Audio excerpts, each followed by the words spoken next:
Assalamu alaikum wa rahmatullahi wa barakatuhu. Innal hamdalillah nahmaduhu wa nasta'inuhu wa nastaghfiruhu wa na'udzu billahi min shururi anfusina wa min sayyiati a'malina.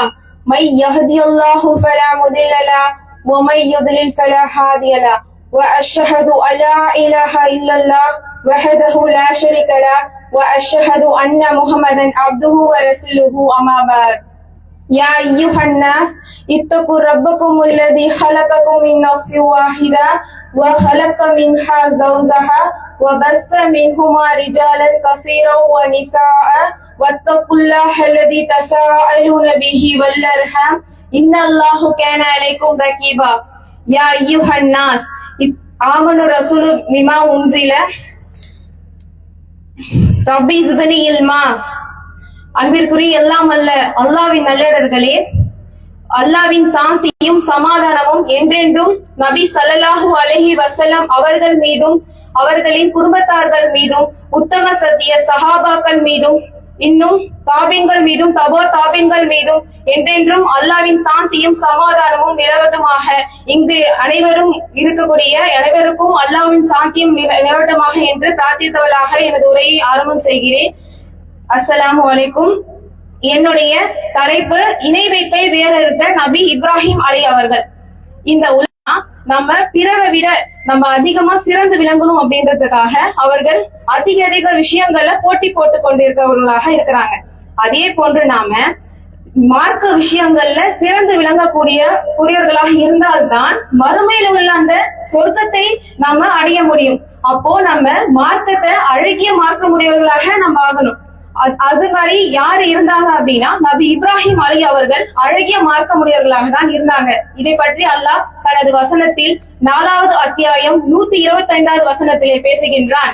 நன்மை செய்பவராக தமது முகத்தை அல்லாஹ்வுக்கு அடிபணிய செய்து சத்திய நெறியில நின்ற இப்ராஹிம் அலை அவர்களை யார் பின்பற்றுகிறார்களோ அவர்களை விட அழகிய மார்க்க முடியவர் யார் அப்படின்னு அல்லாஹ் கேட்கிறான்.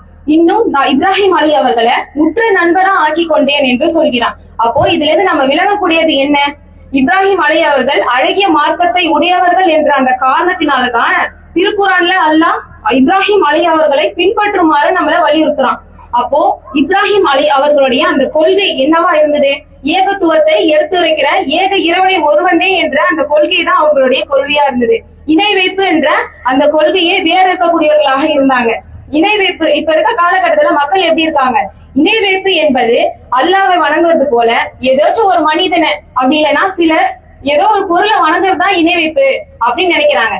அது இணை வைப்பு அப்படின்றது அது மட்டும் கிடையாது. தன் இறைவனுடைய அந்த ஆற்றல் அந்த வல்லமைகளையும் பண்புகளையும் ஏதேனும் ஒரு படைப்பினர் மேல நம்ம நம்பிக்கை வைக்கிறோம் என்றால் அதுதான் அதையும் இணை வைப்பு தான் அல்லாஹ் சொல்றான். இன்னும் யார் அல்லாஹ்வுக்கு அல்லாஹ்வை நம்புவது போல ஏதேனும் ஒரு அணு அளவு நம்பிக்கை ஒரு படைப்பினத்தின் மேல நம்ம வைக்கிறோம் அப்படின்னா அது இணை வைத்தல் என்று அல்லாஹ் சொல்றான்.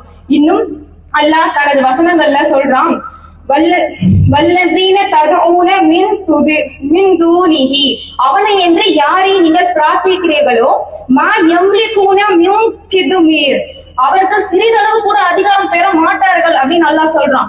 அப்போ நம்ம யார அல்லாஹ்வை விட்டுட்டு யார நம்ம வணங்குறோமோ யார நமக்கு இணை வைக்கிறோமோ அல்லாஹ் இணை வைக்கக்கூடியவர்களாக இருந்தோம் அப்படின்னா அவர்கிட்ட நம்ம என்ன பிரார்த்தனை செய்தாலுமே அது சிறிதளவுமே அவங்க அதிகாரம் பெற மாட்டாங்கன்னு அப்படின்னு அல்லாஹ் சொல்றான். அது போன்று அல்லாஹ்வை விட்டுட்டு ஏதாச்சும் ஒரு மனிதரை இல்ல ஏதோ ஒரு பொருளை நம்ம ஒரு பொருள் மேல நம்பிக்கை வைக்கிறோம் அப்படின்னா அல்லாஹ் அதுதான் அல்லாஹ் நம்புறது, அது ஒண்ணும் கிடையாது, இணை வைக்கலாம் அது ஒண்ணும் இல்லை அப்படின்னு எல்லாரும் நினைக்கிறாங்க. அப்படி கிடையாது. நம்மளுடைய நோக்கம் என்னவா இருக்கணும் அப்படின்னா அல்லாஹ் ஒருவனுக்காக நம்ம செய்யற ஒவ்வொரு செயலுமே அல்லாஹ் ஒருவனுக்காக நான் செய்யறேன் அப்படின்ற ஒரு நோக்கம் இருக்கணும். ஆனா இன்றைக்கு மக்களிடையே காணப்படுகின்ற ஷிர்கு காரியங்களான வழிகேடு தர்கா வழிகேடு என்ற பெயர்ல சில பேர் மனிதர்களை கடவுள்களாக வணங்கி கொண்டிருக்கிறாங்க. அப்போ அது இணை வைப்பு இல்லையா? அது மிகப்பெரிய இணை வைப்பாக உள்ளது. அப்படிப்பட்ட அந்த இணை வைப்பை நபி இப்ராஹிம் அலை அவர்கள் தடுக்கக்கூடியவர்களாக இருந்தாங்க. ஏன்? நபி இப்ராஹிம் அலை அவர்களுடைய தந்தையுமே எப்படி இருந்தாங்க? சிலை வணங்கக்கூடியவர்களாகவும் தான் இருந்தாங்க. அப்படிப்பட்ட தந்தையிடத்துல நபி இப்ராஹிம் அலை அவர்கள், என் அருமை தந்தையே, செவியூர்க்காத பார்க்காத உங்களுக்கு எந்த பயனுமே அளிக்காததை ஏன் வணங்குறீங்க அப்படின்னு நபி இப்ராஹிம் அலை அவர் கேட்டாங்க. அப்பயும் அவங்க இணை வைக்கக்கூடியவர்களாக தான் இருந்தாங்க. அல்லாஹ் அவரை மன்னிக்க மாட்டேன் அப்படின்னு சொல்லிட்டான். இன்னும் நபி ஸல்லல்லாஹு அலைஹி வஸல்லம் அவர்களுடைய பெரிய தந்தை அவர்களும் இணை வைக்கக்கூடியவர்களாக தான் இருந்தாங்க. அவர்களையும் நான் மன்னிக்க மாட்டேன் அப்படின்னு அல்லாஹ் தனது வசனங்கள்ல ஏராளமான வசனங்களை சொல்லி காட்டுறான்.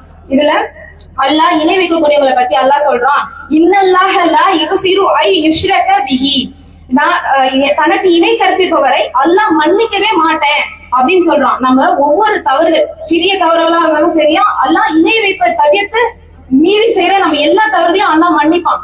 ஆனா அல்லாஹ்வுக்கு இணை வைக்கக்கூடிய ஒவ்வொரு தவறுமே என்னது, அவங்க நரகத்துல கொண்டு சேர்க்கக்கூடியதாக தான் இருக்கு. அப்போ நம்மளுடைய அந்த ஏகத்துவம் என்னவா இருக்கணும், அல்லாஹ் ஒருவனே என்று அந்த தௌஹீத், அந்த ஏகத்துவத்தை நம்ம எடுத்துரைக்கக்கூடியவர்களாக தான் இருக்கணும். அதே போன்றுதான் நபி ஸல்லல்லாஹு அலைஹி வஸல்லம் அவர்களும் இப்ராஹிம் அலி அவர்கள் உள்ளிட்ட அனைத்து தூதர்களுமே ஏகத்துவத்தை எடுத்துரைக்கக்கூடியவர்களாக தான் இருந்தாங்க. நபி இப்ராஹிம் அலி அவர்களுடைய ஏகத்துவம் என்னவா இருந்தது அப்படின்னா, அல்லாஹ் தனது வசனங்கள்ல சொல்லி காட்டுறான். 26வது அத்தியாயத்துல 78ல இருந்து 82வது வசனங்கள் அல்லாஹ் சொல்றான், இப்ராஹிம் அலி அவருடைய ஏகத்துவம், அவன் தான் என்ன படைச்சான், அவன் தான் எனக்கு நேர்வழியை கொடுக்குறான், எனக்கு உணவளிக்கக்கூடியவனும் அவன் தான், இன்னும் அருந்தக்கூடியவர்கள் எனக்கு அருந்துவதற்கு, எனக்கு தாகத்திற்கு, எல்லாத்துக்குமே அருந்துவதற்கு அவன் தான் எனக்கு கொடுக்குறான் அப்படின்னு சொல்றாங்க. இன்னும் அவன் தான் நோய் விட்டுறேன் அப்படின்னா எனக்கு குணம் அளிக்கிறவனும் யாரு, அல்லாஹ் மட்டும்தான், அவனை தவிர்த்து யாரும் இல்ல அப்படின்னு சொல்லுவாங்க. இன்னும் எனக்கு உயிர்ப்பிக்கிறவன் யாரு, அல்லாஹ் மட்டும்தான், என்னை மரணிக்கிறவன் வைக்கிறதும் யாரு, அல்லாஹ் தான். என்னுடைய தீர்ப்பு நாள், அல்லாவுடைய அந்த தீர்ப்பு நாள்ல என்னோட பாவத்தை மன்னிக்க கூடியவன் யார், அல்லாஹ் மட்டும்தான். அந்த மாதிரி அவர்களுடைய அந்த ஏகத்துவம் எப்படி இருந்தது, இதை விட முக்கியமான ஒரு ஏகத்துவம் எதுவா இருந்தது அப்படின்னா, அல்லாவுக்கு எதையும் இணை வைக்காம, அல்லாவுடைய அதிகாரத்துல ஆற்றலிலுமே எதையுமே இணை வைக்காம அல்லாவையே சார்ந்தவர்களாக இருந்தாங்க. அப்படிப்பட்ட இப்ராஹிம் அலி அவர்கள் பற்றி நபி ஸல்லல்லாஹு அலைஹி வஸல்லம் அவர்களுக்குமே அல்லாஹ் எடுத்துரைக்கிறான். என்னன்னா, நபியே, சத்திய நெறியில நின்ற இப்ராஹிம் அலி அவர்களுடைய மார்க்கத்தை நீங்க பின்பற்றுங்க அப்படின்னு சொன்னான். ஏன்னா அவர்கள் இணை வைப்பவர்கள் ஒருவராக இருக்கவில்லை அப்படின்னு அல்லாஹ் தனது திருமறையில ஏராளமான வசனங்களை சொல்லி காட்டுறான். அப்போ நம்ம ஒரு இணை வைத்து ஒரு இணை வைத்தோம் அப்படின்னா அல்லாஹ் அவர்களை நிரந்தர நரகமா ஆக்கிடுவேன், அவங்க நிரந்தர நரகம் தான் அவங்களுக்கு கூலி. அல்லாஹ் நிறைய வசனங்களை நம்மளுக்கு எடுத்து குறிக்கிறான். ஆனா இப்ப இருக்க காலகட்டத்தில் மக்கள் எப்படி இருக்காங்க, நிறைய ஷிர்கான காரியங்களை செய்யக்கூடியவர்களாக தான் இருக்காங்க. அது மட்டும் இல்லாம இப்ராஹிம் அலி அவர்களுடைய அந்த பண்பும் கொள்கையும் என்னவா இருந்துச்சு, பரிசுத்தமானதாக இருந்தது அப்படின்னு அல்லாஹ் தெளிவா நம்மளுக்கு எடுத்துரைக்கிறான். அப்போ நம்ம ஒவ்வொரு விஷயமே இந்த உலகத்துல நம்ம அனுபவிக்கிற அந்த நெருப்பு என்னவா இருக்கும்னா, ஒரே ஒரு பாகம் தான் அந்த நெருப்பு. ஆனா மறுமையில 69 பாகங்கள் கொண்ட நெருப்பு இருக்கு. அந்த 69 பாகமே எப்படி இருக்கும் அப்படின்னா, இந்த உலகத்துல ஒரே ஒரு மடங்கு நெருப்பு தான், அந்த 69 மடங்குல ஒவ்வொன்றுமே இருக்குமா ரசூலா சொல்றாங்க. அப்போ இது நம்மளால தாங்க முடியுமா? இந்த ஒவ்வொரு நெருப்புமே அந்த அளவுக்கு வேதனை கொடுக்கக்கூடியதாக இருக்கு. அதே மாதிரி அல்லாஹ் சொல்றான், மிக லேசான ஒரு வேதனையை நரகத்துல வச்சிருப்பான். அது என்ன வேதனை அப்படின்னா, நெருப்பாலான அந்த காலனியை நம்மளுடைய கால்கள்ல 2 காலனி நெருப்பாலான காலனி அணிவானா, அந்த வெப்பத்தின் காரணமாக அது தமது தலையில இருந்த மூளை கொதிக்கக்கூடியதாக இருக்குமா. அப்போ அந்த வேதனை நம்மளால உணர முடியுதா? இப்போ இந்த ஒரே ஒரு வெப்பத்தை நம்மளால தாங்க முடியல.